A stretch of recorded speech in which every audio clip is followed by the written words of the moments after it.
massive input from behind, from the guys directing and producing the show. So again, a big thank you.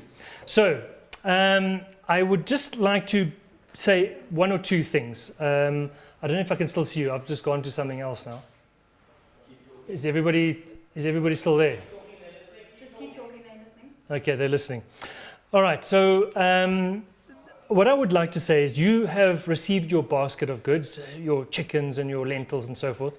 You can use anything from your pantry. Please do not use anything that is pre-made. You can use tin tomatoes if you want to, but please don't use a tomato ketchup that has been flavored with basil and everything else, because that sort of defeats the purpose of the thing. The thing is to have fun with this dish. I've given very basic ingredients, and it's up to you to zhuzh it up with what you've got in your kitchen. And I think that's probably the most important thing for me. So yeah, I don't really have anything else to say. The most important thing is that you are finished by 7:15. DHL will be at the door waiting for your plate. Make sure that you take a photograph. Make sure that you name your dish. We'll be chatting you through the hour, and myself and Marcel, more Marcel than me, will be chatting to you through the hour. So, and keep it fun, you know, like get the whole family involved. We want to see who's in the home. We want to see who's in the kitchen, and we want to see who's going to ultimately be enjoying the evening with you.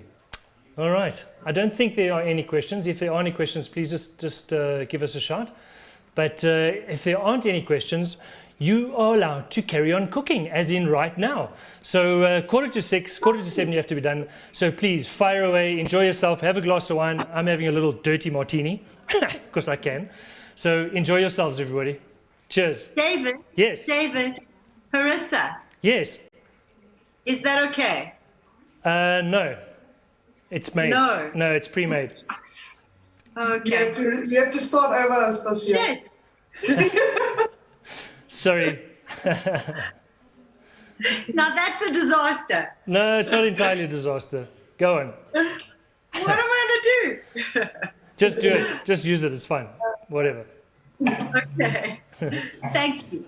Cheers. This is a condiment. Enjoy. It's Thanks, a condiment. Dave. Enjoy. Enjoy, everybody. Thanks, Dave.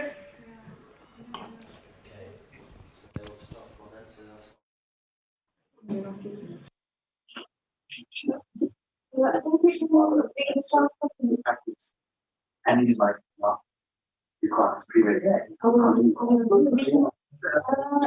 That's insane. But he's like, well,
Oh, such a nice intro. Hey? I know. Even we're like, oh, they look so cute. But not knowing behind that picture, we're probably talking all kinds of nonsense, as one normally does. Welcome, everybody. It is episode 2 of the second season of Cooking for a Cause. With this guy over here, David Higgs, I'm Marcel Gordon. Thank you so much for joining us on this glorious Monday evening. It's been a hot one in Joburg, hasn't it? It's been a glorious week. I was saying to my business partners today, I was saying to Gary and to Dina, I said, yes, like this is the week or two that we needed a restaurant by the seaside. You know, Right? Voet in die water, glasie fresh wyn. fish on the grill. That's all you need. A glasie wyn with, don't tell anybody, but maybe No a block of Adidas, ice. no Adidas. But listen, beggars can't be choosers. It's been hot here in Johannesburg, which has been lovely as we still continue to acclimatize to coming out of lockdown. But it is what it is. So thanks to our viewers for joining us. And indeed, thank you for joining us last week as well when we had our very first episode. So Cooking for a Cause, the second season, brought to you in aid of the Eat Out Restaurant Relief Fund. And boy, oh boy, what a great response we've had, David. Just unbelievable. And even before the first episode, they were very generous donations. So a massive thank you. Eat Out, obviously, the Restaurant Relief Fund is all about the restaurant industry and the people in the restaurant industry. So a massive thank you for getting involved and supporting us, and everybody for coming to the restaurants. Everybody's out eating, and it means a hell of a lot to all of us. Thank you. But at the same time, not forgetting we're not operating in normal times, aren't we? I mean, I've been to Marble since everything started opening up, and it was so great to see everybody being responsible, both the clientele as well as the staff, and that's the responsibility we all have as South Africans now, right? Mainly. Well, exactly, and that's why, I mean, it's easy to forget that we're actually dealing with an industry that is still trying to slowly get back on its feet, and that's why this relief fund is still so important. Have you been getting good feedback from the industry? Unbelievable feedback, massive gratitude, and that's what it's really all about. Absolutely, that camaraderie and solidarity, right? Exactly. Fantastic. Now, back to Cooking for a Cause with David Higgs over here. We had our first episode of the new season last week. Let's take a look at how the judging process went and who the winner was. Who was the winner? Without further ado, we've got our first box. Dylan, let's see what you got for us, buddy. The salmon was vegan. Am I using the Tempura right? mushrooms, bit of a salsa going on there. The salmon is beautifully cooked, very salty on the aubergine. Love the dish. Can't believe how well you've cooked this fish. Absolutely spot on. Sublime, your plate has arrived. Oh, Oh wow. my goodness, look at that. Beautiful plating. The salmon again, just absolutely beautifully cooked. Really well done, Kath, on that. Let's see what Lynette's done for us. First, the salmon has got a lovely glaze on it. The fish is maybe slightly overcooked. Good job, Lynette. Well done. It's all right, Taryn. Beautiful plates, lovely presentation, vibrant. The salmon is beautifully cooked. I wouldn't slice the salmon as it's been done here, because it does spoil the presentation a little bit. Yeah, well done, Taryn. Awesome. And the winner for the first episode of Season 2, Cooking for a Cause, is Catherine Lisa. Sublime. Well done. I actually remembered her name as Sublime to begin with, because that's how everybody who were part of your Instagram family knows her as. Were you impressed with those dishes last week? I was impressed. Going into summer, everybody sort of kept that in mind. Obviously, the ingredients, I sort of led them into that, but everybody sort of kept that in mind. It was light, it was fresh, and the salmon beautifully cooked. Yeah, lovely presentation. Well, there you go. I mean, David, you eat so many different kinds of things every week. I can't even remember what I ate yesterday.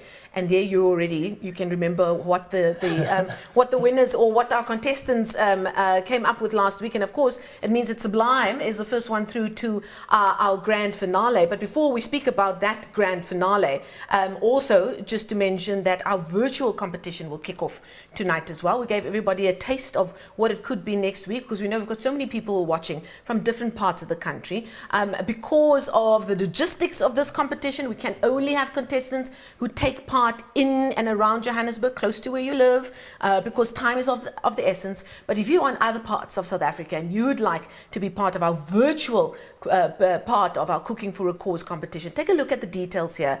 You can be part of all the action as well, and you too will be judged via picture and gears on your posts and that kind of thing. And David will announce you as the winner of a virtual competition, as well as the winner of tonight's round of a Cooking for a Cause, all on Instagram as well.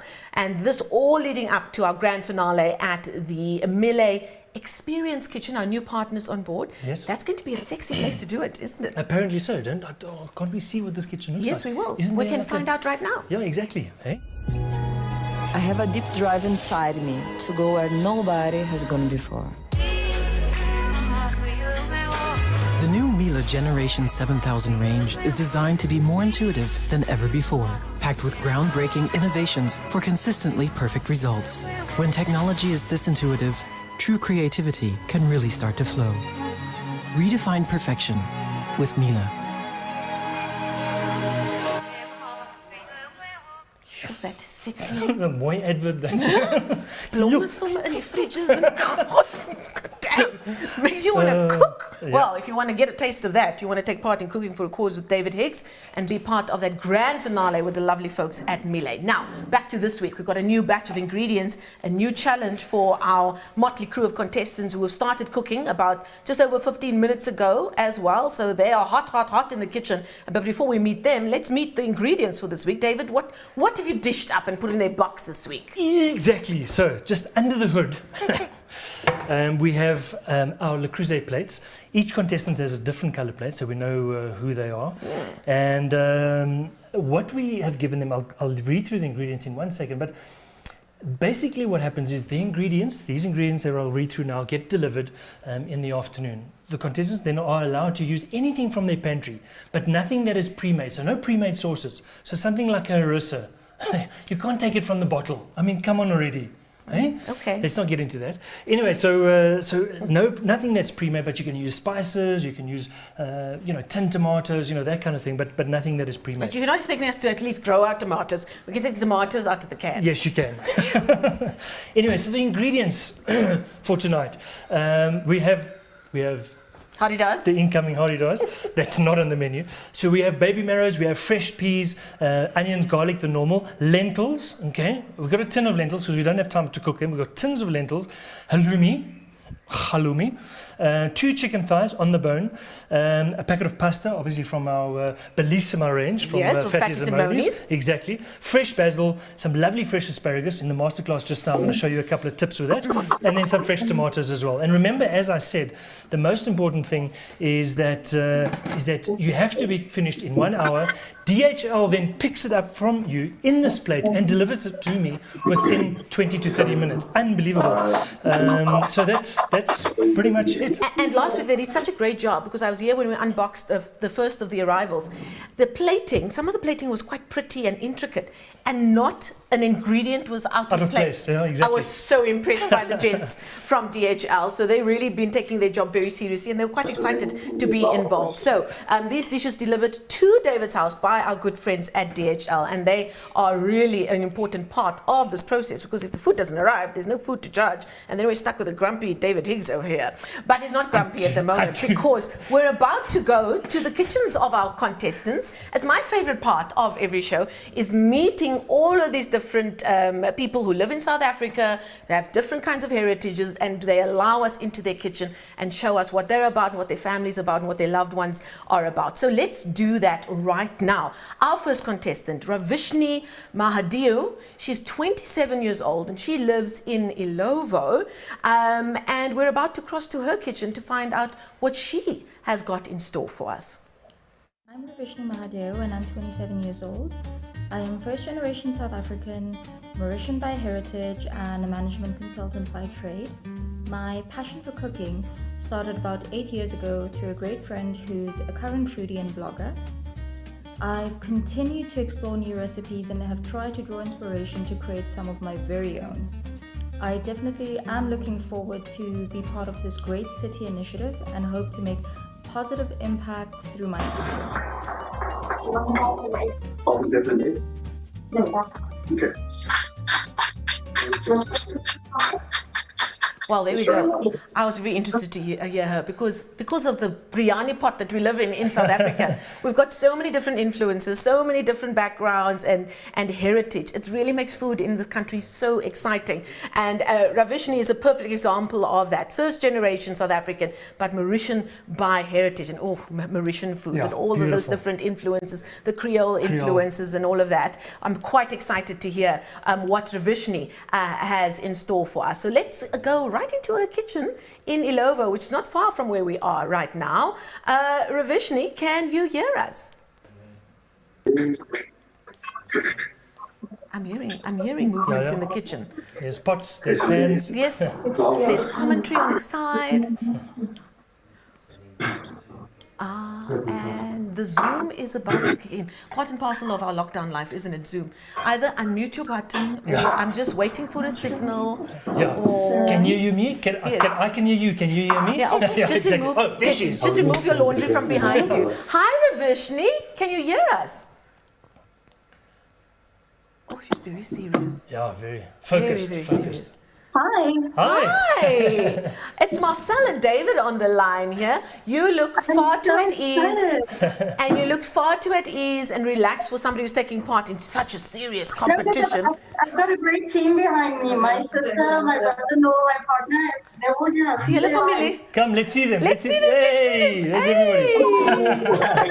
everybody. More and more people. I love it. All of your sous chefs, Ravishni. So what have you got planned for us today? Okay, so the idea is to have a tomato-based pasta with the baby marrow and a little bit of basil as well as the fresh peas. And I wanted to stick to the traditional Mauritian-based tomato base that I'm used to, with a little bit of chili, garlic, ginger, very simple light flavors. And I was thinking of some crispy chicken. I've attempted to debone the chicken thighs, so I'm hoping that's going to work in my favor, and we'll have some crispy chicken just layered on top, and maybe some basil pesto if it works out. Maybe some basil pesto. Come on, Ravishni. Ravishni, you have to. That sounds delicious. You need to back yourself, eh? Don't say if it works out. Of course, it's going to work out. Definitely try and get it on the plate. Nice. That sounds really, really good, Ravishni. I don't know if she's still on the line. I did want to chat to her about her heritage a little bit, but we can get to that a little bit later. Ravishni seems to have her hands full over there in her little kitchen, but the hele familie is No, there. everybody's in the kitchen. Ravishni, if you're still on the line, you've got your whole family there with you. Obviously, family involvement is a big part of what cooking means to you as well. I think especially because, like I mentioned, I'm first generation South African, so it's just my parents, sister, and I that are here in South Africa. So whenever we cook, it's always for family and friends and close people around. So it definitely is a huge part of my cooking as well. And hopefully, yes, it'll be some unbiased responses, because all they have to say is thumbs up every time I cook. That's what family is for. That's what family is for. Exactly. Thank you so much, Ravishni. Ravishni and an entire family dishing up something that's going to be very interesting for the palate, I think, very, David. very nice. So I'm looking forward to that, I must say. Absolutely. Have you ever been to Mauritius? I have. Have you? For the first time, actually. Really? Yeah, last year was actually beginning of this year was the very first time. And what was the food experience like? Hotel experiences. Or you were on the resort on the beach drinking cocktails there? Okay, moving on. Well, that's what you go to Mauritius No, you for, just right? embarrassed me now. Come, we're moving on. Who's next? No, there's far worse that I can embarrass you with, but I haven't so far. I'll tell you my Mauritius story just now. It's a beautiful story, but I'll tell it during cocktail hour. I'm totally going to hold you to it. Right, moving swiftly along. Our second contestant, Aspasia Karas, is our second contestant, and she's in Parkwood. Let's find out more about her. Hi, I'm Aspasia Karas. I thought that it would be so much fun to join David in this giving back, cooking for a cause. And frankly, he's been so much fun during lockdown. An eye-opener in terms of like so much enjoyment and delight in the kitchen. So I thought this would be a fun thing to do.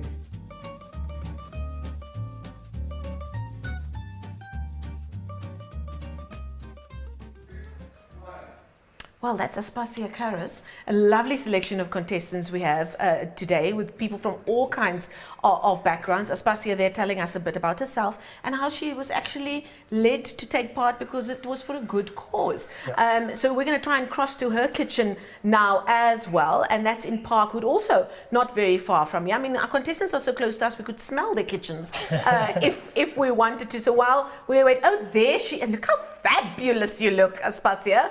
Welcome to Cooking for a Cause. Now, Aspasia, I must admit, this is not the first time people are seeing your kitchen, because I immediately remembered that I saw you in an episode of Come Dine With Me. You don't learn your lessons from life, do you? Because here you are again. Well, this is a little less pressured. Let me say, there are no booms over the ceiling and aggressive contestants. Everyone seems terribly delightful. Aggressive contestants. Aggressive contestants. I know what you mean. I know it. I hear you. We're not aggressive here at all. We just talk a whole lot of nonsense for an hour. Aspasia, just of the nation and the industry. I'm very concerned about your top. Like, please, is it a gas stove? What? I'm very concerned about that fucking top of yours, because it looks like you're going to go up in flames any minute now. Can you just... Any minute. It will make for great television. It'll make for great TV. There's a lot of cool air coming through. Okay. Now listen, when we watched your video, David said, the first thing he said was, look at all the books behind her. Are those all your cooking books? Only a portion. Wow. So, I mean, we are very interested to hear what you've got in store for us, because we've got somebody who's taking part who is of Mauritian descent. You are of Greek descent, I'm assuming. What have you coming up with the ingredients David has sent you? Well, I mean, we had the small harissa crisis. So David, please note that I have made it quickly, but I have slightly cheated. I just took chili flakes. That's perfect. As opposed to taking the chilies, heating them in the water, doing that whole thing. So God knows, but I think it's a harissa chicken. I had some dates in the cupboard. I used the onion. I just thought it's fresh, it's nice, with quite a lemony thing. Beautiful. Usually I make it with coriander, but now I've got basil, so let's see. Mm-hmm. Excellent. Because I can't grow the coriander in my garden. Why not? And I know how people do it. And then I thought I'd do something with the asparagus, just a little side greenery. Goeie, right. With I can use an anchovy. You don't want me to make it, do you? You have to go and catch it first. Yeah, listen, you got Zoo Lake just around the corner. Anchovies from Zoo Lake. Now, Aspasia, people will recognize your name. People will recognize your name. They'll recognize your byline. You're in publishing. You focus specifically on publishing lifestyle content for a major newspaper house.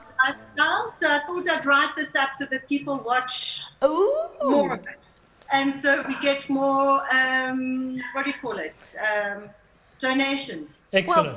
Well, now you see. Thanks, Aspasia. Cooking for a cause, media for a cause. I am here for it. Aspasia, we're going to leave you to it. Right now and cook. Indeed. I had to make harissa from scratch. And just please keep those sleeves away from the flames. As a please. Guys, I'm a pro. There we go. Look at her. Oh, but she looks fabulous. Aspasia Karas joining us from her kitchen in Parkwood, not too far from where we are. Listen, I must admit, when I cook, I know this. I can hear my mother say, change your white t-shirt or change your... Jy gaan mors. And look at her. Not only is it a white t-shirt, but it's beautiful and there's holes in it. And it's, no. She's far more skilled than I could be. Right, on to our third. Now that what she's planned also sounds very interesting. Yeah, lovely. So your palette... Love the addition collection of dates. It's going to be a disco on your palate later on. It's fantastic. All right, so on to our third contestant. Now, she's a little bit further from where we are. She's in Modderfontein. Let's find out more about 30-year-old Koliwe Rafu.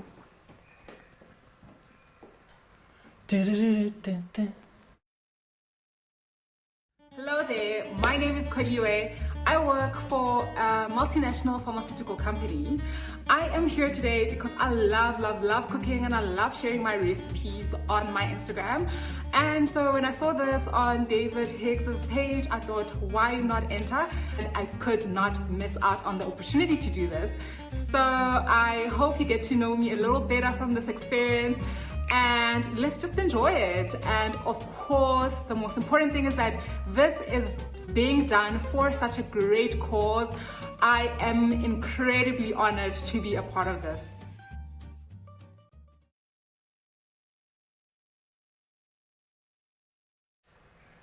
Right. Well, there we go. That is Koliwe Rafu, and she is in Modderfontein. We're going to go straight to her kitchen. I just say going live to Koliwe's kitchen in Modderfontein. It's far nicer than going live to other places I normally go to. No, exactly. When I'm doing live news, right? Where people are just cooking away. And there she is, Koliwe, with that gorgeous lipstick that you've got on now again. Very few people can pull that off, but you do.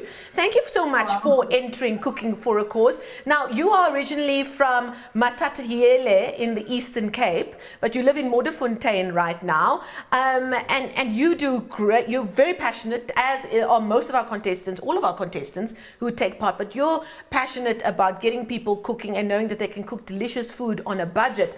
What delicious food are you cooking for us tonight? Oh, well, thanks for having me. Today's menu is a little all over the place right now, but at the end of the day, it really will come together. I'll just let you know what I have going right now. I have some crispy chicken skin in the oven. I have the offcut of the chicken because I'm actually deboning my chicken also in the oven so that I can extract some flavor and maybe make a nice chicken sauce from that.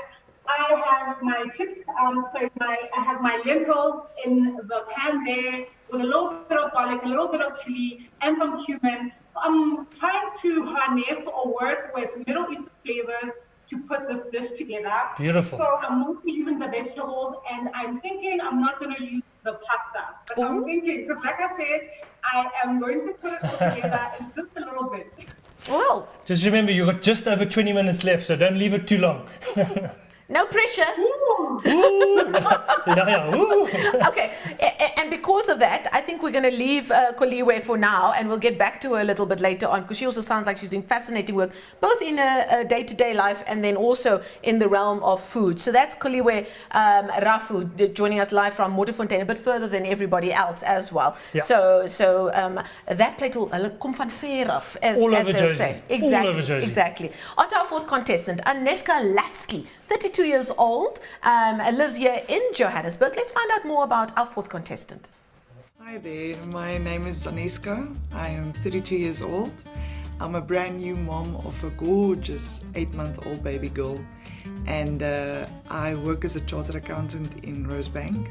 And I think my love for cooking comes from working as a waitress all throughout high school and varsity in my hometown of Bloemfontein, and then sneaking into the kitchen to see what the chef is up to and trying his recipes at home. And I think we are cooking for a fantastic cause. I'm so glad I can be a part of it and support it. And just also looking forward to a night with my best friend and cooking and lots of wine.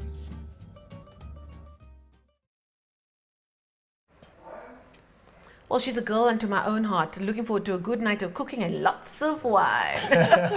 That's ons mense, David. Sounds perfect. Absolutely. So we're going to cross to Aneska right now. She is, as far you see now, that kitchen looks very familiar. Yeah. David, that kitchen looks very familiar. And because, I'm going to tell you why, her best friend is Vashti Milton, who of course made it through to our finale last year. You'll know her as Little Red Feasting Hood. Who can forget that handle? And she encouraged Aneska, and you know how besties can encourage people to do things. Yeah. It's more like, come on, just do it, and then they push you, and there you are on a cooking show with David Higgs, taking part in Cooking for a Cause. Aneska, hello. How are you? How's the cooking going? What are you planning for us? Oh, I'm making some delicious things here. I'm very excited about the chicken. Last night I was thinking I'm going to get chicken. I know this. And when I saw our ingredients, I was like, oh, of course, I'm getting chicken.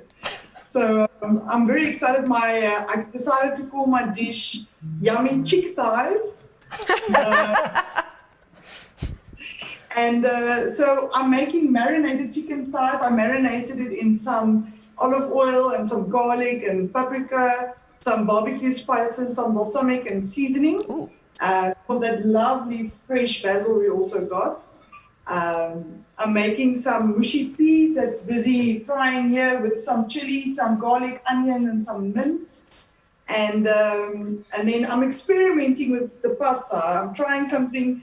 We're making the pasta penne stand upright in small ramekins, and I made this delicious tomato sauce from my Italian heritage that I made with some basil, some nice Italian herbs, some onions, garlic, and the lovely tomatoes, and that delicious Borscht and wine in the sauce. And then we put that on the pasta, some of that lumi. So that's baking. And then I've got a nice crispy chicken skin. More chicken skins. Yeah, so I'm going to grill the asparagus as well with some lemon and lemon zest. Fantastic, right.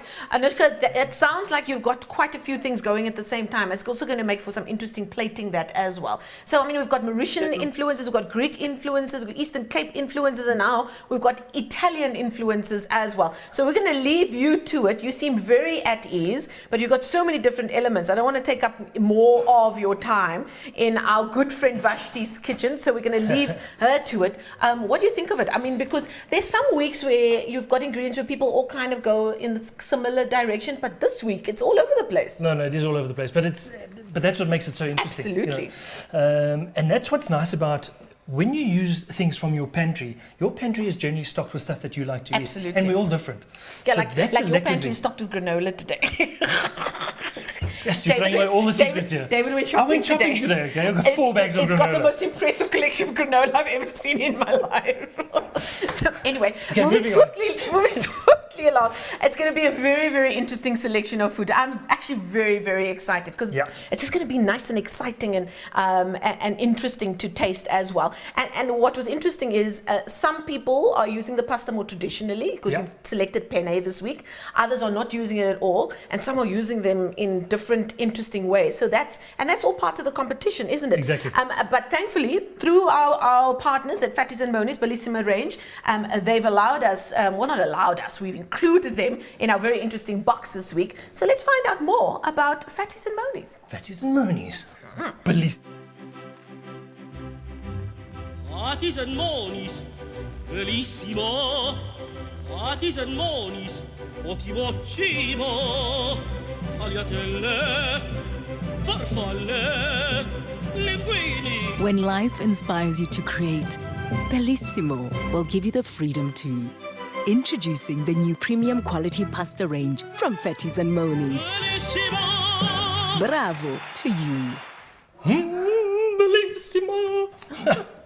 He sings too. Right, those are our partners at Fatties and Monies, and our partners at Food Lovers Eatery. Exactly. Have been so great to us right from the start, but they are so invested in the show that they've also decided that masterclass of David Higgs, that's all ours as well. And you need to get, because I've got some chicken in my fridge that's been staring at me this morning, and I need some ideas. So off you go with your masterclass. Brought to us by Food Lovers Eatery. Food Lovers Eatery. So if you just guys, am I still live? Guys, you're always live. Am I still live? Yes. So guys, so if you guys give me 5 minutes, I just want to, no, not 5 minutes, give me a couple of minutes, I just want to set myself up. And then we're going to go live with David in his masterclass. We need to play some jazz. Let's find out about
Love that sound. Check these skills. Listen, folks. So we've got chicken, we've got lentils, we've got a little bit of halloumi. So what I thought was that what I'm going to do is I'm going to make a little curry, okay, with lentils. I'm also going to add a little bit of halloumi to that curry. And if Max talks anymore, okay, I'm going to sort him out right now. please. Okay, so I'm going to make a little bit of a lentil curry here. I'm going to marinate my chicken, and then we're just going to grill some asparagus with peas, just to add then to that beautiful lentil. Okay, so just quickly, just in the bottom of a pan. Okay, just do this. Okay, so a bit of chopped onion. So the lentils are already cooked. Okay.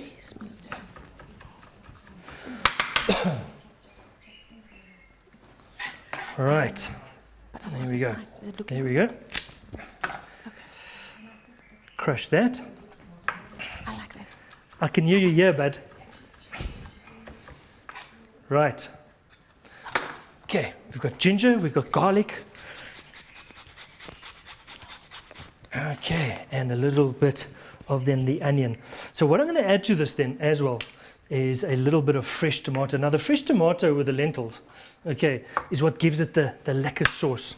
Okay, so I just want to get this on the go before I marinate my chicken. And then what we're going to do, the contestants are cooking. They've been cooking for 45 minutes already. They've only got a little bit of time left, but they've been cooking for 45 minutes already. So we want to cross over to them every now and again and just check how they're doing. Let's just dice that up. Okay. And there we go. Very, very simple. So I've got a little bit of onion, got some garlic, I've got some ginger. That's the flavor for the lentils. I'm going to add a touch of fresh tomato to that. And then my favorite spice blend from the Lady Tiffin range. This is from our friends from the My Kitchen Rules days that have made this lovely little butter chicken edition. Okay, so we're going to go over to the pots and the pans now. All right, my pot is on. I'm going to add... Where's the camera? Right, chaps, let's get it into the pots here. Are we there? There we go. Right, so we're in the pots. Into the pots goes, okay, onion, garlic. Okay, and I'm just going to soften that up a little bit before I get the rest on the go. Okay, so while we're waiting for that, I just want to show you something here.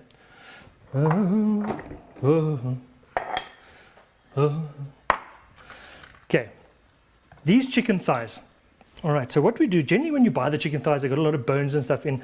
So we're just going to take out, just going to remove that. Now, please, whatever you do, don't throw the bones away. They make for incredible stock. And then that stock, you can either freeze in the freezer in little ice cube trays or something like that. But it's always handy to have chicken stock handy. It makes soups taste better. It makes stock taste better. So we just trim all of that excess off. And then if you want to debone the thigh, you see there's the knuckles, the two knuckles. Now just run your knife on the top of that. On the top of that bone. You see how you've exposed that? Eh? You've exposed that bone. So we just pop the knife underneath and just underneath it. Okay, so there we go. There's your little chicken thigh that's been deboned. Now, just to flatten this, all right, just use a piece of plastic. You can use a Pick and Pay packet. Pick and Pay. Why did I say Pick and Pay? Why? You can just use a packet. Yeah, Food Lovers Eatery packet. And you just flatten that out. Okay, you see what I'm doing there? Okay, now you don't want to demolish everything. Oh, what's happening in my pan here? It's furiously going over here. And we just flatten that out so it's nice and even. You know, the thigh sometimes has those bubbles and everything else in, so we just keep that nice and even. Okay, and we put that over there. Right, just to go back to the pot here. Let's go back to the pot. Oh, okay, am I in? The tomatoes, I just pop my tomatoes in there. And before I add my lentils, all right, I'm just going to add a little teaspoon, maybe a teaspoon, maybe 2 teaspoons, depending on how strong you like it. Just a little teaspoon or 2 of my butter chicken spice. It's so lekker, the spice. Oh, and you can smell the yellow base. Okay, and we just soften that up. Again, pop the lid back on there, and we carry on. Right, back to the chicken. Now, with this chicken, what I'm going to do is I just want to marinate this very, very lightly, and I just wanted to quickly show you the best way to do that. Okay, so for me, I like with lemons. Okay, is just a little bit of zest. Okay, now that zest, okay, together with a little bit of basil. Okay, the basil now I'm just going to chop finely. Or what I might just do, yeah. Okay, just a bit of basil there. Okay, I've got some fresh garlic, and I'm going to put it into a pestle. Oh, I'm going to put it into a pestle and mortar. Now remember, when you're putting herbs into a pestle and mortar, you need to add a little bit of a grind to it, a bit of something coarse. All right, so some coarse salt into that. That'll then be the salt in your story. Okay, we've got a little of lemon zest in there, beautiful. Okay, a splash of olive oil. So it's almost a pesto of sort. I mean, pesto really is a lovely grind. Some black pepper. All right. Okay, and I'm just going to use that. How are we doing for time, guys? How long have I been going here? 7 minutes. Now just look at this. I mean, I can't show you now. Okay, just look at this. Can you see that? No, it's a bit dark. It's a bit dark. The flavor that you get from this. So just very, very quickly. All right, I've just created this little paste that I'm going to spread onto my chicken. Okay, just look at that. Just a lovely paste that we got onto the chicken there. I'm going to add a touch of olive oil to that so it's a little bit more runny. Beautiful. Beautiful. Okay. And there we go. Onto the chicken. We spread that and we just leave that. Now don't spread it onto the skin side of the chicken, because the skin side of the chicken we want to drop into the pan first, okay, so that it crisps up nicely. Now if that marinade is on the skin side, okay, it just burns and you lose all that beautiful flavor. So we don't want that to happen. All right. Now back to our pot. Oh. Yes, guys, this. Now, what we're going to add to this is our lentils. All right. But what I like to do is that this beautiful brine that's inside of the lentils, I don't mind using that as a stock instead of the chicken, as long as the color is okay. You know, sometimes the color of this is not so lekker. So I like to throw all of that in. Okay. And we just stir that around. And what this lentil stock is going to do, it's going to reduce down and it's going to thicken up with that tomato. Okay, once that's cooked, we'll season it one last time. Okay, one last time we'll season that, and then we'll add the halloumi cheese in little blocks, almost like a paneer. We don't have a paneer, but we're going to add those little things to that over there. Our chicken is marinating beautifully, and I think, Marcel, possibly a good time to see how we're doing with all our contestants. Do you think we can cross over? Do you think we can cross over to our contestants and see how everybody's doing? The aromas coming from this kitchen is absolutely amazing. But yeah, let's do that while David finishes up in his masterclass. I mean, I've already learned something new. And that butter chicken spice that you used earlier in lockdown as well. I've been looking for it. I'm going to find it. But I've had to substitute it with a few other things in some of your recipes as well. That's what you do. You work with what you have. So let's find out how our contestants are doing. How many minutes do they have left, Max? They've got 5 minutes left, so let's very quickly do a roundup and see how they are doing. Let's start with Ravishni, who was our very first contestant on the camera. 27 years old, she's in Ilovo, first generation South African Mauritian by heritage. Ravishni is cooking something that's what inspired by her Mauritian heritage. She told us that there's a sort of an orange base, a tomato base to what she's cooking, and you can see she's got the whole family involved in the kitchen there. Ravishni, if you can hear us very quickly, how are things going? You still look so cool and calm. Pretty good. I think we're almost done with our plating. So we just have to package. I don't know if you can see my dish. Wow, that's beautiful. Now, you spoke about a little tomato base earlier on. Are you still going in that direction? Yes, it was tomato based. We just added a little cream. I forgot to mention that earlier.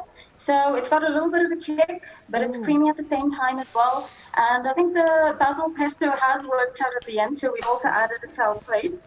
And hoping for the very best. Okay, I mean, you were doubting yourself a little earlier, but that looks absolutely scrumptious and beautifully plated as well. So doesn't it just look stunning? Eh? So impressive. Oh, I want to put my face in it. It looks so good. And it looks like she was talking about the crispy skin on the top, and it looks like she got it right. Ravishni, I'm going to leave you to it. As you can see there, she's got the red Le Creuset plate, and she's about to finalize her plating and put a cloche on it. And our good friends at DHL will be standing by to pick it up and whiz it over here. It's in Ilovo. It's not far from where we are right now. So that's Ravishni, and it seems that everything she had planned went according to plan as well. So that's really good news. Let's go very quickly to Aspasia. Aspasia is in Parkwood, and she again had all kinds of interesting plans for her plate, especially with her Greek background. We're very excited to hear what she had planned. Aspasia, how are things going there? You've got under 5 minutes to go before you have to put that plate in a box. The DHL guy just rang the bell.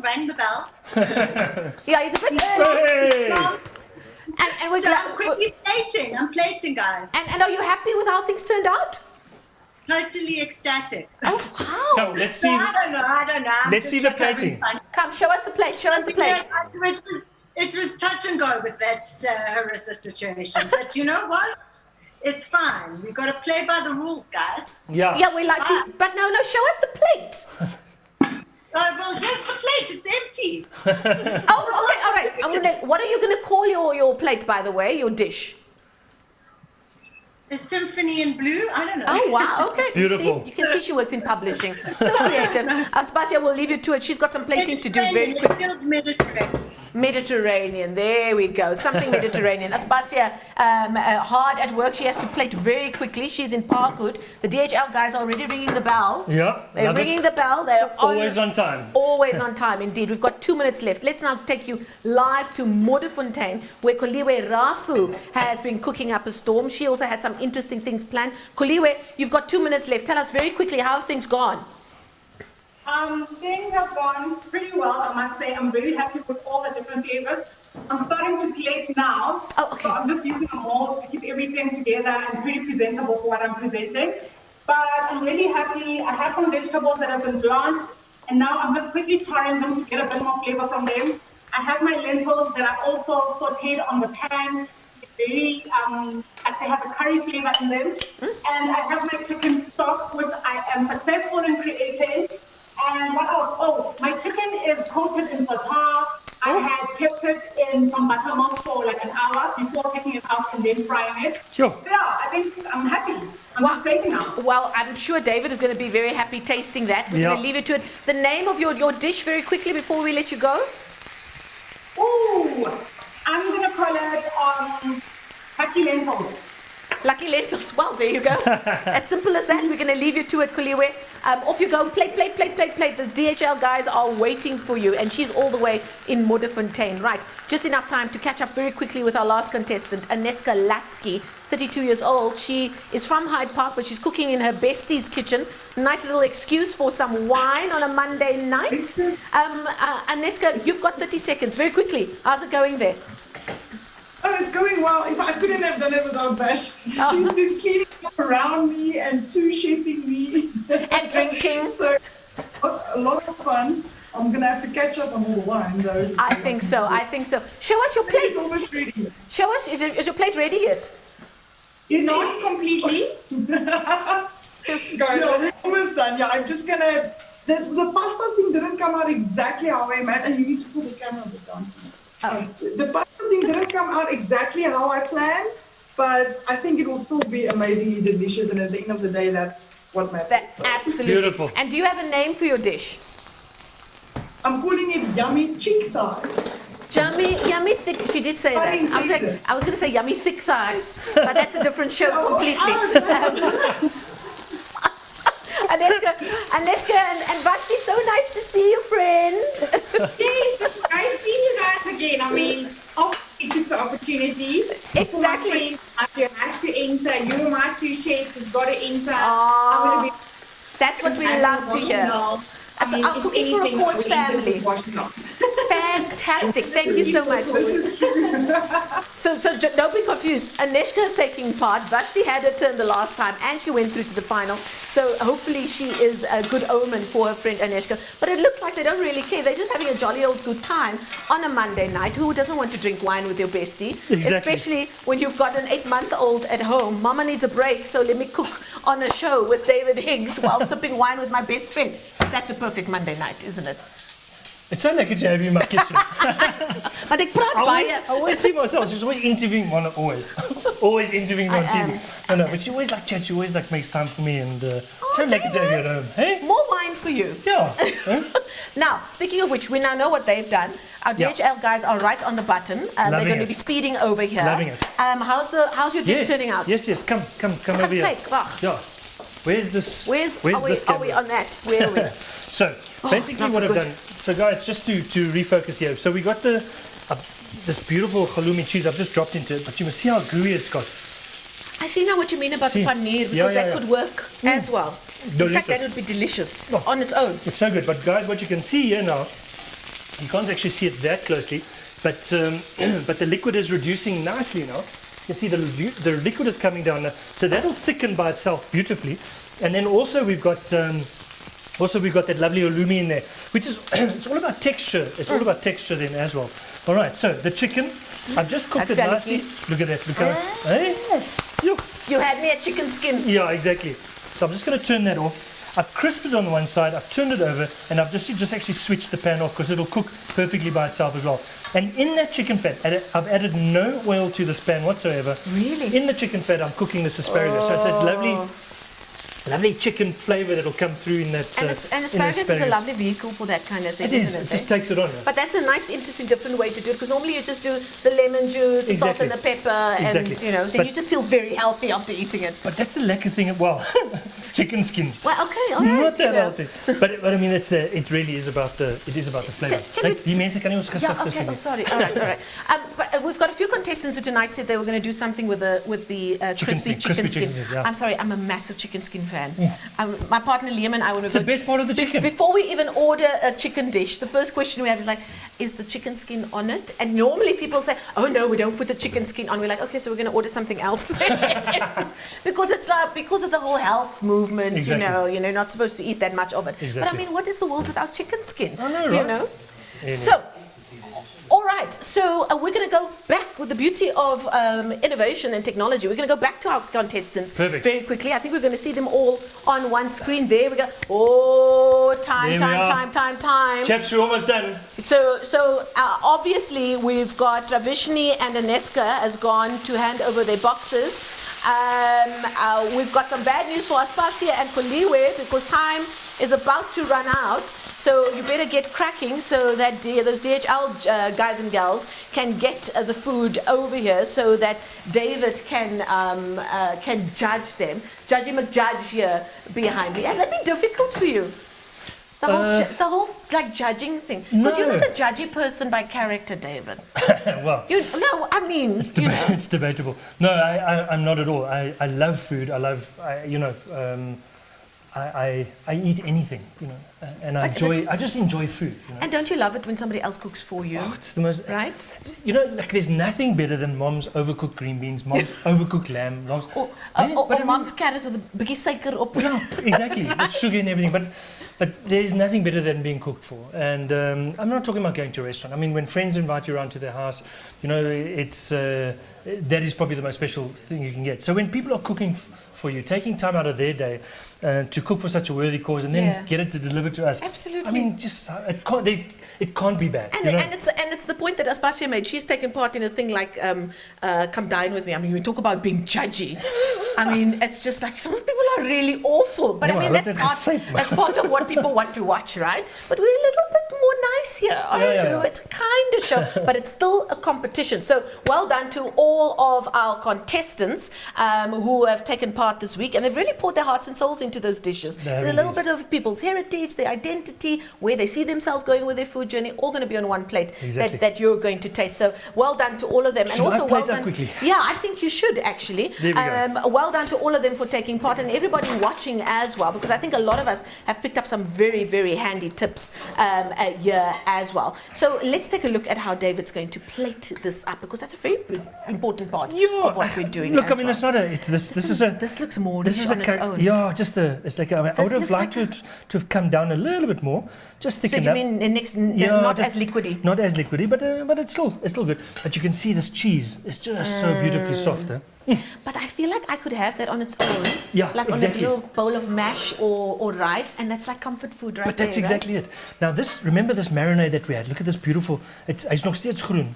Look at that. And the flavors are still there. So just a lekker. I mean, how lekker is this just for? How long did that take us, guys? No, I mean, that not took long. us 10 minutes. We made a little curry. Obviously, we cheated a little bit. Hierdie pan is 'n bietjie warm. Yeah. We don't have a first aid person on standby. No, we so don't. We don't. So just fresh asparagus that have been cooked in that chicken fat, a little bit of a thigh, and a lovely little lentil curry underneath. I mean, just simple. What you can do. It does look what like you a can perfect weekday supper also. Hey, I've lost my What's basil. okay? You can finish it off with a fresh basil, fresh Basil. coriander if you really want to. Squeeze But a it's lemon maybe even. yeah, I put lemon into the curry. Oh, of course. Okay. Put lemon See, I into the wasn't curry. paying attention. You see, there you go. So there we go. There's our first dish, which is mine. On the yellow Le Creuset plate, and we've got different coloured Le Creuset plates coming our way very, very shortly from our contestants. But again, just a reminder, we're not here just because we don't have much to do on a Monday, which we really don't. We're very boring people. But we do cook. We love cooking, and now we get to do it with a whole lot of other people at the same time. But we're here also because of the great work being done by the Eat Out Restaurants Relief Fund, which of course sprang to life in the middle of the lockdown that we came through, and they have very kindly partnered up with us for the second season of David Higgs's Cooking for a Cause. Let's find out more about the wonderful work that they've been doing.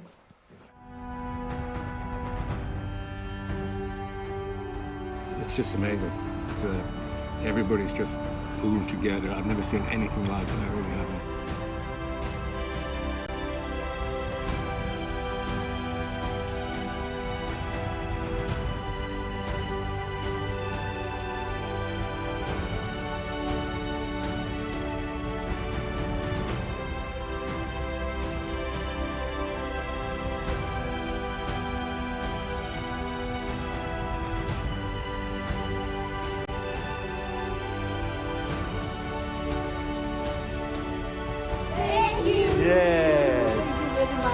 Really amazing what you can do with very little.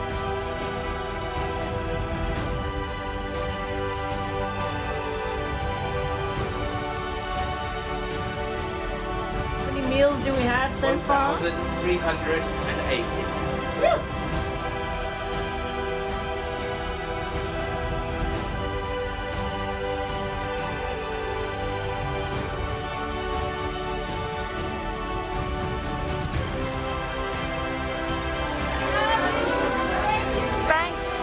Thank you so much.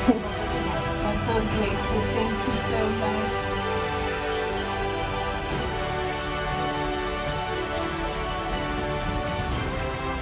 I want to give thanks to all donations who donate food and money so we can survive.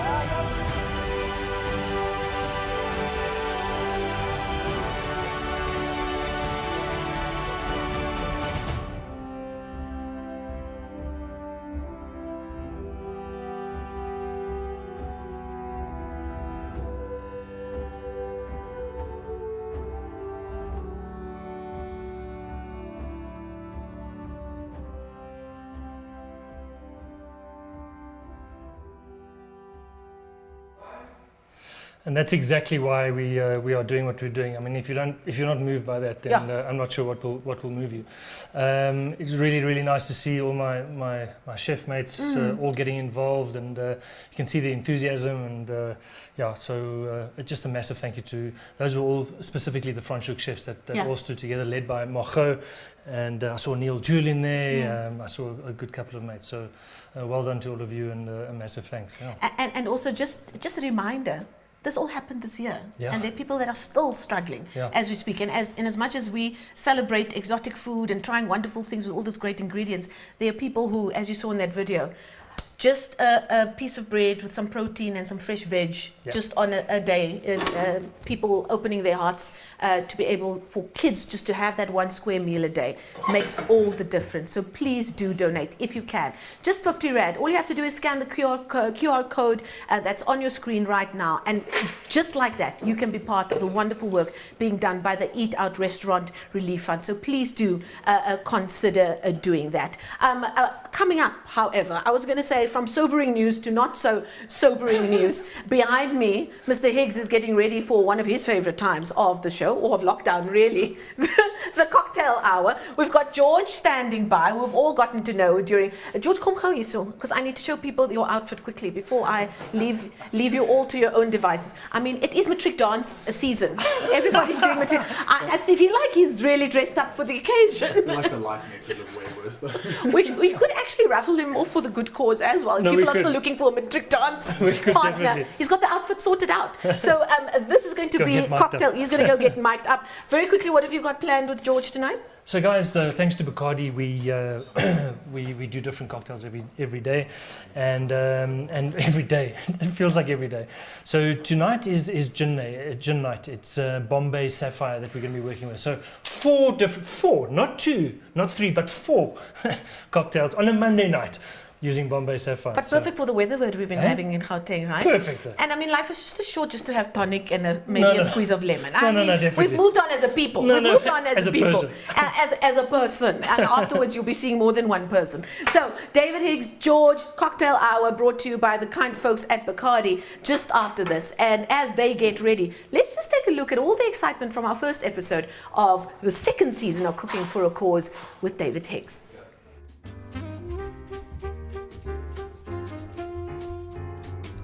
Guys, how profesh was that intro? Hey, I somehow got goosebumps. It is 6 o'clock on a Monday, Absolutely. not Friday. Yeah. And here we are, the 2nd season of Cooking for a Cause. Exactly. And it's been 5 weeks since we had this grand finale of our first season. Oh, I'm Marcel Gordon, by the way. That's David Higgs. We forgot, because you're just visiting in Dave's kitchen. Our cause this season, the Eat Out Restaurant Relief Fund. Selected mushrooms. Yes. Yeah. Enough already. The Hadida Whisperer, that's who he is. We've got a new format. We're going to be here for an hour and a half. And they've got 1 hour to put this meal together. Red onion, ginger, spring onions, a little bit of sour cream. It's a mixed basket. So and nice for this weather as well. Exactly, light and fresh. Those are essentially the ingredients that all the contestants have then got. I'm Danette Mangoje. I reside in the West Rand and I love cooking. There she is. Hello, Lynette. We can finally see you. My name's Dylan Johnson. I'm 35 years young, passionate about food. What is that around your head? I thought that was part of the attire. My name's Taryn, and I currently reside in Allen's Neck on the West Rand. I'm 35, single. The single salmon. My name is Kath. I'm 42 and I hail from the Vale. So the first question I want to ask is the other Catherine still sober? David is getting ready for our masterclass. Onion, garlic, ginger, lots of spring onions. But the kick is here, the lekker thing is here, is that we slice the salmon raw. That actually cooks as it's coming to the table. It was really hard pain in the ass today. Our salmon in that this beautiful hot stock. It's a nice fresh spring onion, squeeze of lime. Okay, and there you have it. Listen, this is my kind of dish, eh? Hey, there we go. Georgie! There he is. It's Monday cocktail hour. A drink that I think will go very well with the dishes that the contestants have actually created. Rum, lime, maple syrup, cassis. Okay.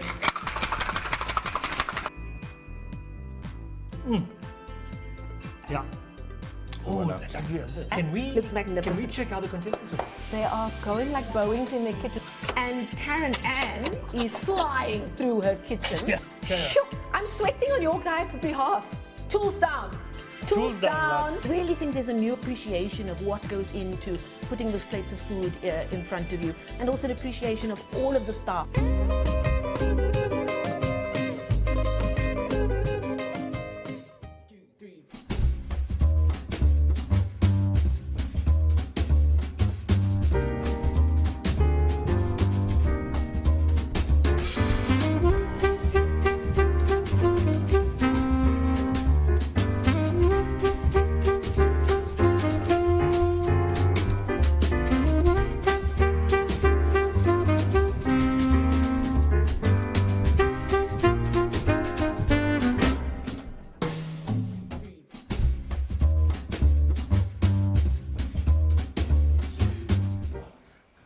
George.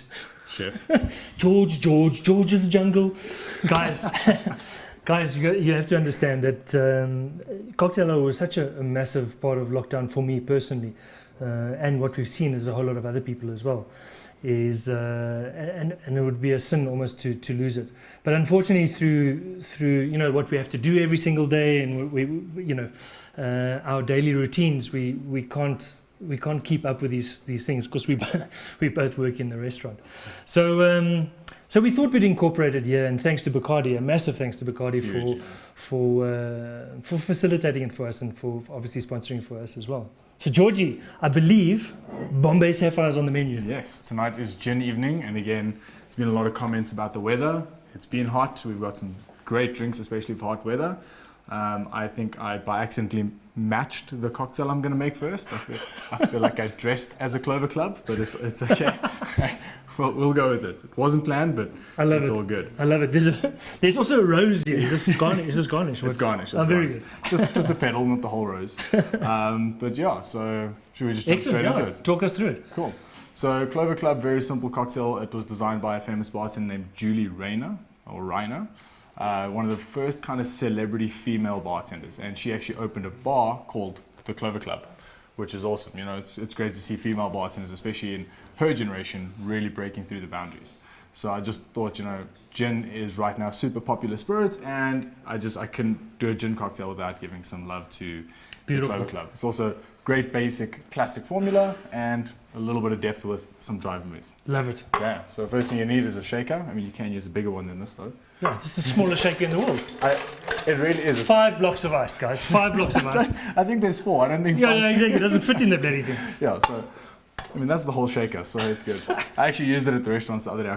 I can't fit 2 cocktails inside. I can see that. It's one drink only. So you're going to do, here's the Dave double. This is the normal double. So a good double shot of gin. Beautiful. Bombay Sapphire, and again, I couldn't help but make a Clover Club because Bombay Sapphire kind of just brings out all the beautiful floral notes of this drink. A homemade raspberry syrup, you can see by the nice, beautiful light red color. And again, I don't buy syrups, I make all of my stuff at home. Beautiful. Very simple, 1 pot sugar, 1 pot water, blend some raspberries. Okay. So you're going to do a single shot of that. Yep. And then the dry vermouth, you're just going to do half a shot. So in the huge jigger, it's just a dash. Love it. And it kind of just acts as a binding agent. It just brings all the flavors together. Yeah. So what exactly is vermouth? I mean, vermouth is a fortified wine. So if you guys look at the back of the label, you'll see it's the same ABV as a wine, so 14%. What I mean by fortified is they just add alcohol to it to stop the fermentation process, and then they add a whole bunch of herbs and spices. So it's lots of herbs in there. Yeah. So there's an argument between bartenders because for a martini, for example, which we'll get to soon, bartenders are like, oh, it's a 2-ingredient cocktail. Then more famous bartenders are like, no, it's more like a 90-ingredient cocktail because of all the ingredients and herbs and flavors that are in vermouth. So vermouth should be looked at as a way more complicated ingredient than just vermouth. Yeah. But that's just me being nerdy. Beautiful. And again, you can't have sweet without sour. It's just not going to work out. So fresh lemon, again, everything fresh. Love always. it. Love it. It's not going to fit. It's not going to fit. So just in case, cut a little smaller. Yeah, they can wait. Okay. Don't even need to measure it. Half a lemon will be perfect for this Beautiful. drink. The Clover Club. The Clover. It's already looking the same color as you, my It friend. is. I know. Like I'm waiting for the comments as soon as this drink is done. But it's all good. And then there is one more addition besides the lemon juice. Again, those at home, you can use egg white. I like egg white. Most people don't because it does have a Bit of an aroma. aftertaste. Yeah. So, you know, like, it's one of those things. There's some great products out there, cellulose, foamy, that are But you egg can white. add an egg white at this stage. You definitely can, yeah. Perfect. So this just takes a couple of drops. Beautiful. 4 to be safe. Yeah. It's literally 2 or 3 drops. I mean, this tiny bottle, you'll get Yeah. 20, 30 drinks out of it. It's crazy. Nice. And yeah, you close your tiny little shaker. It's smaller than No, it's the most ridiculous thing, honestly. It's like a thumbnail. It's like a thimble. Alright, yeah, and then just shake it up with some ice. Beautiful. Yeah, I'm looking forward to tasting this. Yeah. Right. No. Yeah, yeah, you see. There you go, got it. Just waiting for it to like pop everywhere. Yeah. There we go. And Oh, you can lovely see, little foam in it. it's Yeah. kind of, just see maybe a little bit on the camera. Nice, Yeah. beautiful foam. Beautiful. Get perfect little strainer. Into the Nicanora glass. Yeah. Or we're going to shake it without ice first because you want to increase the foam. Oh, right. So without ice, you'll force. Not into the Nicanora. We can actually dump this ice. Yeah. You know what we do? There we go. We'll make a plan. There you go. So again, so dry shaking is just a technique whenever you're using a foaming agent to increase the size of your foam. Beautiful. So we want more foam, so we shake it without. And again, please don't put a straw in this drink. Don't put a straw in any drink. Any that has drink a for that foam. matter. A big thing, and you'll know with food, is texture. You know, I don't create this drink with a beautiful foam on top. Can I garnish it? Please do. Please Yes. Chips. So, hey, can you see the color though? Yeah. Nice one, Georgie. Yeah. Oh man. How Guys, pretty? How beautiful is that? Yeah. Can I taste, George? Please do. Ah.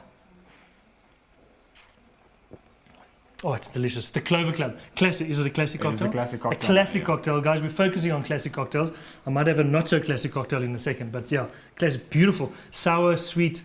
The gin is not prominent. No. So if you don't like gin, this is a lekker one to make. But yeah, obviously we're talking about a premium product. So Yeah, of course. Yeah, So- always good. A pro tip for anyone using egg white, you can just cut a little lemon zest, just squeeze it over the top. That Yeah. aroma will kind of overpower the egg white. Beautiful. If you don't have any fancy foaming agents at home. Beautiful. George, I'm going to ask you to set up the next one for me. Sure. I'll be making my favorite, my lockdown favorite. I'm going to be making a slightly savory dirty martini. George is going to set up for me. However, guys, we're going to head over here because the first of our deliveries has arrived, or the first few of our deliveries have arrived. DHL is at the door and they are delivering. Are they here, guys? Are they? Tabo, come inside, my friend. Where have you just come from? From Hyde Park. From Hyde Park. So Tabo has just come from Hyde Park. My friend, you're an absolute legend. Thank you so very much. I appreciate I it. really appreciate it. Thank you. That's DHL, always delivers. Thanks, Tabo. Thank I you. appreciate it. Great. So that's from Hyde Park. That's Aneska's dish has just arrived. Well done. Ntabisi. Hey, my friend, it's you again. You back. Welcome, buddy. Thank you. Oh, welcome. So, so where have you just come from? From Ilovo. From Ilovo. So we've got Ilovo. Who's in Ilovo? Ravishni. Ravishni's in Ilovo. My friend, thank you so very much. I appreciate it. That's DHL. Our first 2 boxes are here. So yeah, now we wait for our last 2 boxes to arrive. Excellent. So, Georgie, are we ready? Good to go. We are good to go. Guys, so my favorite, my absolute favorite is and why do I like a dirty martini? Guys, so what is a dirty martini? Essentially, a dirty martini is, we're talking about a gin or vodka. I use vodka normally, but the gin, especially something like a Bombay Sapphire, is awesome. So it's a gin or a vodka together with a splash of vermouth. But the most important thing, and the reason why I like it, is that you put a slight bit, there's a freaking great English for you, a little bit of olive brine into that. So, and that olive brine is what I love about cocktails. I like a savory cocktail. That's what I like about cocktails. Anyway, so, are we not shaking this one, George? Do you want to shake it? I want to shake this one. Okay. Yeah, let's shake it. Right, so I'm going to do a shaken version of the, not the stirred version, because my next drink is a stirred version. So, guys, we just fill up a shaker with ice. So maybe not so, maybe not so much.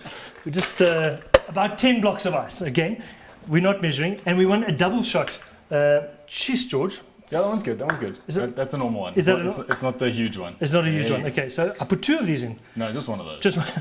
So it's a double shot of gin or vodka, whatever your preference. Obviously, Grey Goose is a lekker one to use. Yeah, for sure. Grey Goose is a lovely one to use. And then we're going to go in with a half a shot. Okay, just a half a shot of the vermouth, just to give it a bit of roundness. Okay, half a shot of vermouth. Perfect. And now the big thing is the saline, that beautiful saltiness that we're going to add to this, in with a bit of olive brine. Okay, so, and also it's only about a half a shot. Now I'm going to go with a full shot because that's how I like my dirty martinis. I like them extra dirty. But before I shake that, I just want to get ready in my glass. You can see I've used oversized olives here. I'm a bit of an olive freak. I feel like a lot of things are oversized. Yeah, everything, the shots are oversized, everything's oversized.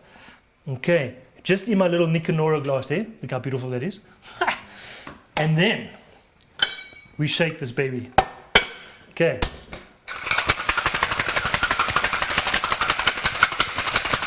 How long do we shake for, George? 10 seconds. 10 seconds.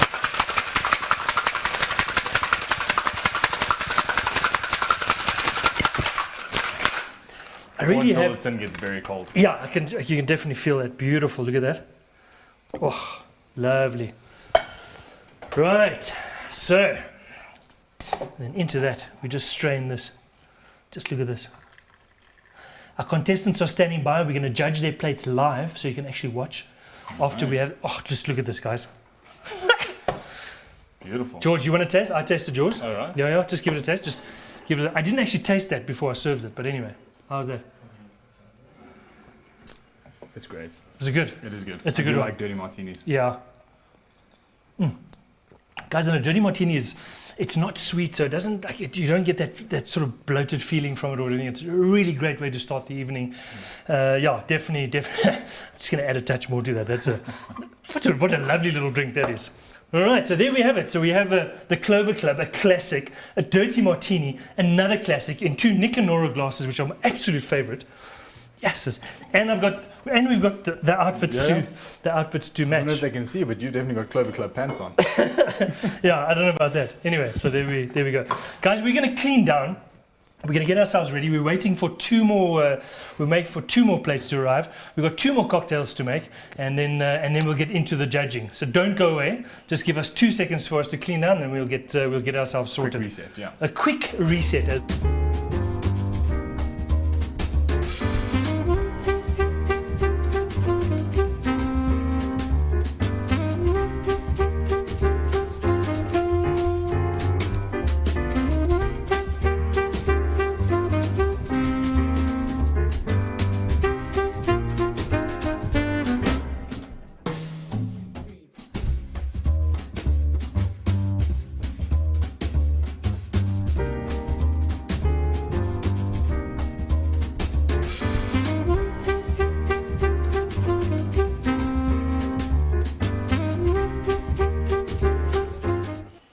Okay, so the next one I'm making, I did make it in lockdown.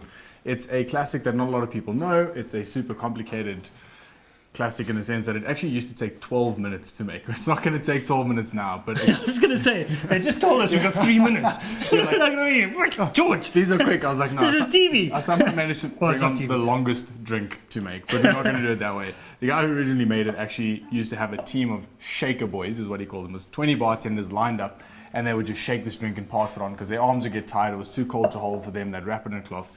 But anyway, it's called a Ramos Gin Fizz. So it's a nice long gin drink, something perfect for the weather we've been having. A Ramos Gin Fizz. Yeah, it is a creamy style drink. Some of my favorites. But beautiful. It's kind of a controversial drink. You know, people don't always love drinking creamy cocktails. Yeah. But again, a nice healthy measure of gin. Beautiful. A little extra. Yeah, nice. It's a good healthy measure. Yeah. Then both lemon and lime juice. Beautiful. You know, just it's literally a drink that has like everything in it. Yeah. When in doubt, put it all in. No, definitely. So the original recipe didn't even have mils. It was just half a lemon, half a lime. Yeah. You know, most measures. Even it wasn't even gin. I think they used to call them wine glasses. Like that's how they measure stuff. 1 wine glass of spirit. A wine glass. A wine glass. That's my kind of, and that's my kind of measure, my friend. And then half a lemon. This Clover Club is great. Guys, you've got to try this Clover Club thing. Guys, also just remember that these are all going to get edited down into the masterclasses, the cocktails and so forth. So we'll definitely be posting these as well, which is quite a lekker thing.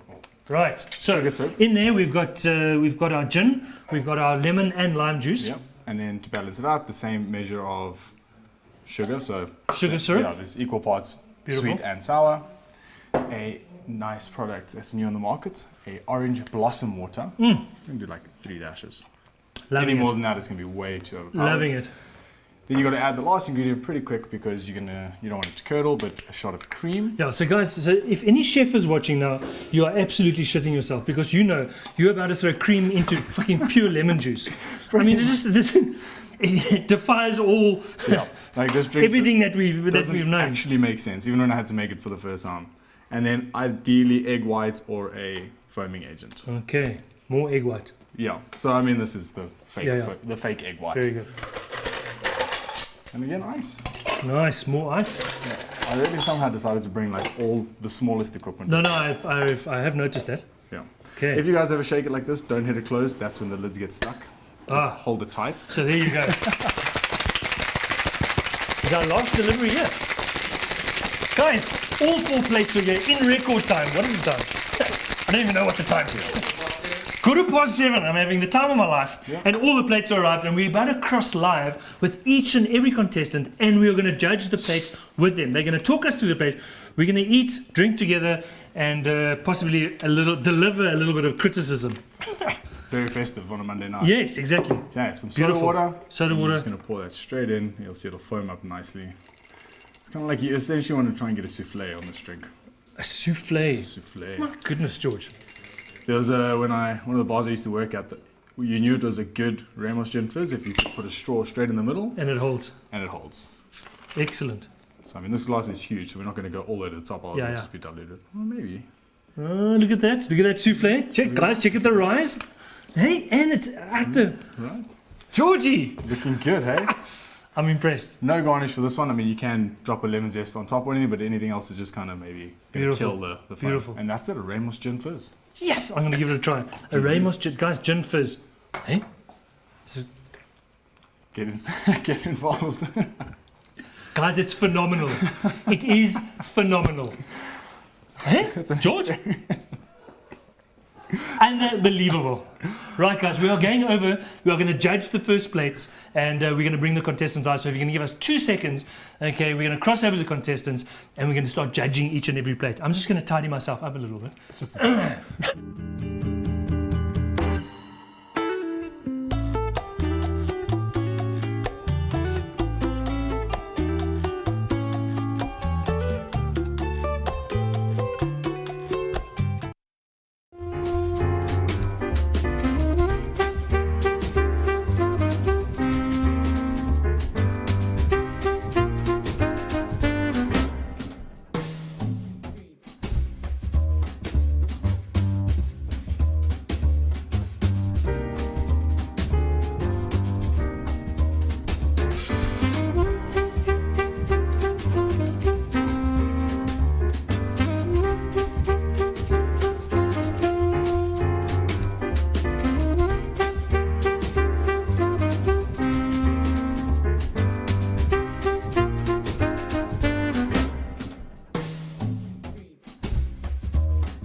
Guys, all the plates are here. I don't know if you can see, but all 4 plates are here in record time. We couldn't even get through all our cocktails tonight. We were so impressed. But massive thanks for DHL to get all those plates to us in time. And literally everything is still warm, so you can smell everything, which is absolutely great. Okay, we're not going to waste any more time. We're going to cross over to Ravishni. Ravishni, are you there? Oh, where are you? There you are. Hi. Okay, so Ravishni, quickly talk us through again what you did. Did you make? Is this the pesto on the side of the plate here? Have we got? What have we got over here? Is this the pesto? Oh, maybe I should put my earpiece in. Give me 1 second. There we go. Is this the pesto we spoke about?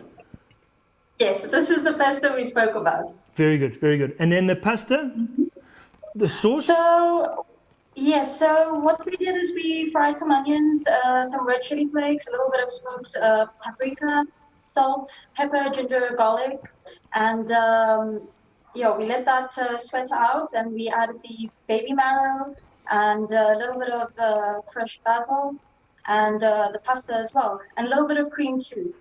Beautiful. Really unbelievable flavors. The chili is just enough. The basil pesto adds to it. And I think we might have went a little overboard, so I'm glad. No. I see everybody in the background is very, very happy. but also just the crumb on the chicken, that lovely crisp. It's such a balanced dish. Really, really beautiful. Thank you. Maybe a little bit more vegetables next time, Ravishni. Right. There's lots of pasta and protein here, carbs and protein. Maybe a little bit more vegetable, but yeah, beautiful flavors. I love the sauce on the pasta. I find that it's balanced and great flavors. Well done, honestly. So please, Ravishni, we'll chat to you guys tomorrow at 6 o'clock. Yes. So yeah, good luck. Hold thumbs. Fingers crossed. Cheers, guys. Thank you. Awesome. That was Ravishni. Who's next, guys? Who's next? Aspasia blue. Baby blue or dark blue? The dark blue. Aspasia. David. Are you nervous? I forgot to glad wrap the thing. I had so much stress. You had so much stress. Why did you have stress? Because of the harissa? I forgot to glad wrap it. No, it's all good. It's all good. It got to me in one piece. And, Chis, you got to talk me through what's going on here. It's unbelievable. What is going on here? Okay, so shall I start with the asparagus or the chicken? I think, tell me what's under the chicken. Under the chicken is the onion and dates. Okay. Thing. Yeah. Just an onion and dates. Beautiful. And the topping. I sort of did. I put some of the wine that you sent us into that. Oh, lovely. Yeah, you can taste it. Yeah. And then the topping, the topping on the chicken. So on top is a sort of pistachio, basil, kind of. Oh, lovely acidity there as well, eh? And a bit of lemon. Yeah. Beautiful acidity to break the date a little bit.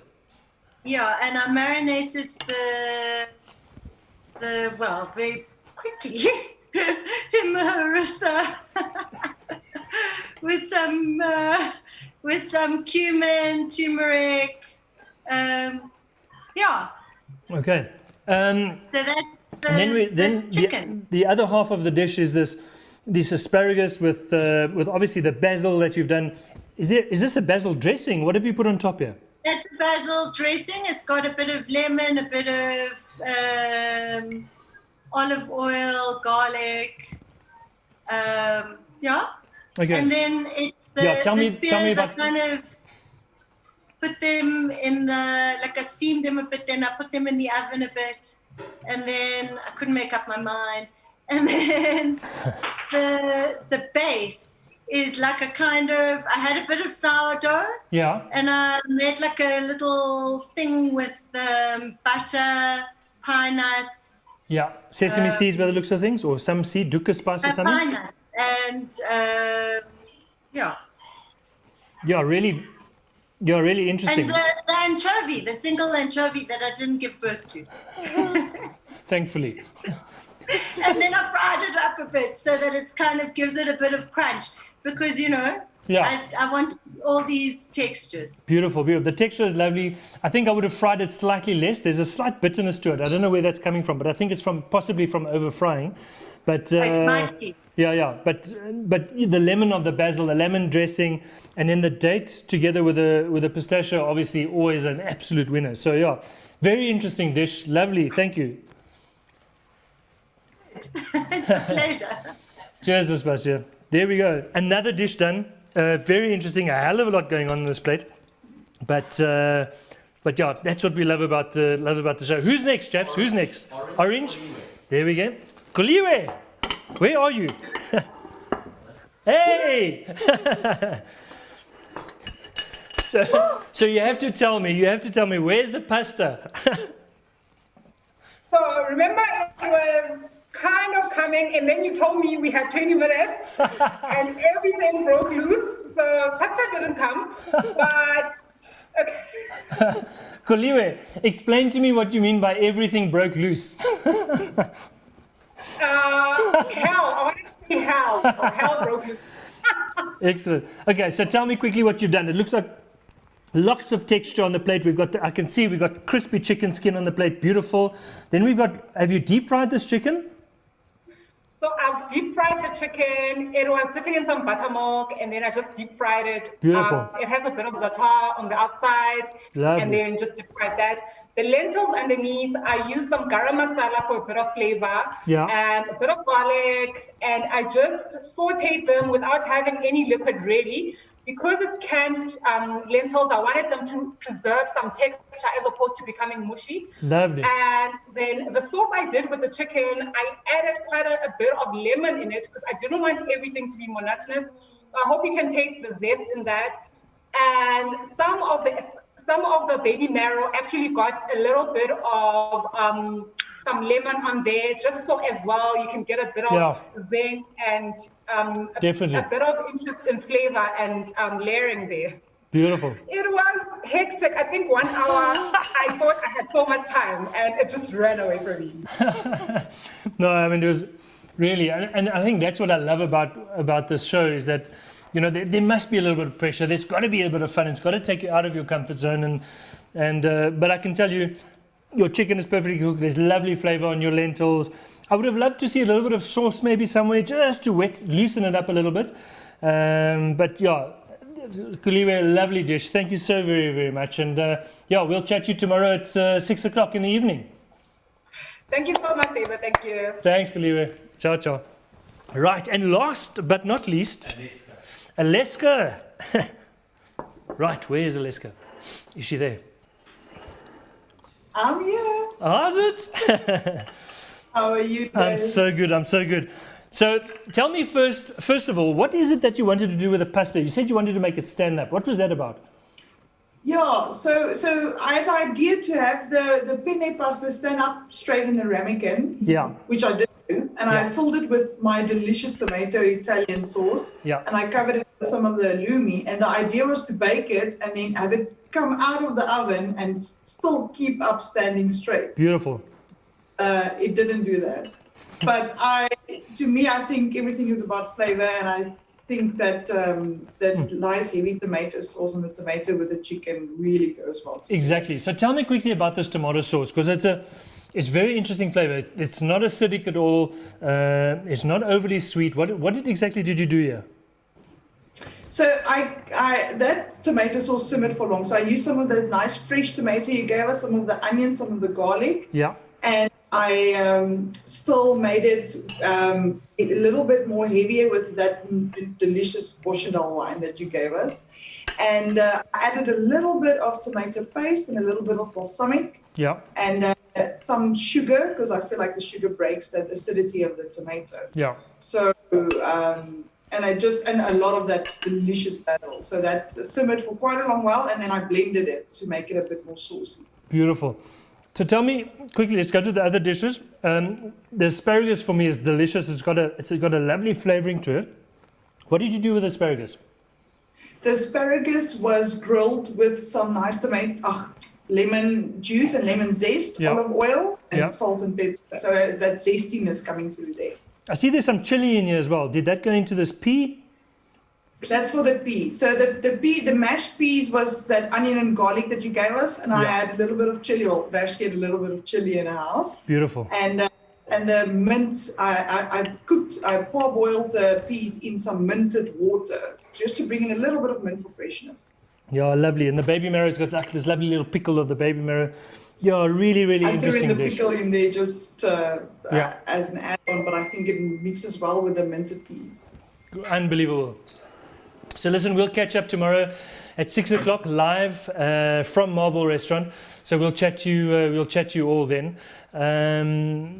At the end of our second show, our second episode, the food got to us hot. The food is tasty. Everybody's taken a lot of time with the dishes, and everything is so very, very different. If you look at the 4 dishes, they are so incredibly different, and that's that's what I love. I love about what we are doing.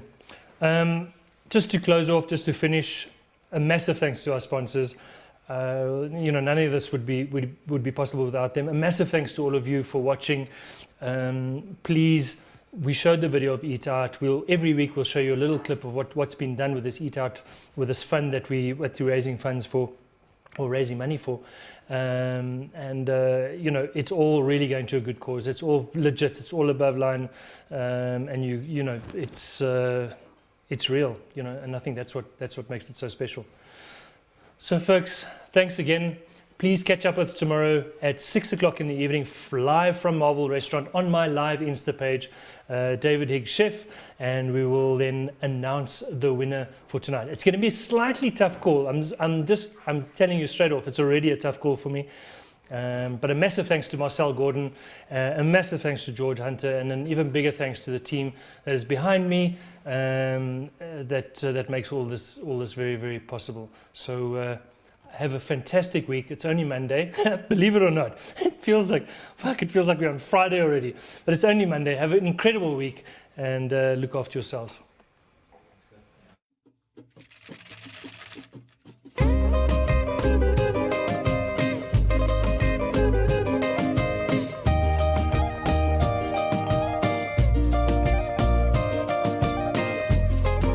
Why should you get involved with Cooking for a Cause? Well, it's exactly that. It's for a great cause, obviously for the Eat Out Restaurant Relief Fund. You can see all the details on their website. But it really is about it's about making new friends. It's about a little cooking community, and it's a way to share your skills and your ideas with others. So if you're a food blogger, if you're a foodie, if you just enjoy cooking, and you want to test your skills against others and have a bit of fun more than anything. Yes, obviously there's little prizes and stuff involved, but that's not really what this is about. This is about a feel-good. This is about reminding us what food does for us as people, bringing us together, making us laugh, and having a bit of fun in the kitchen. That's really what Cooking for a Cause is about.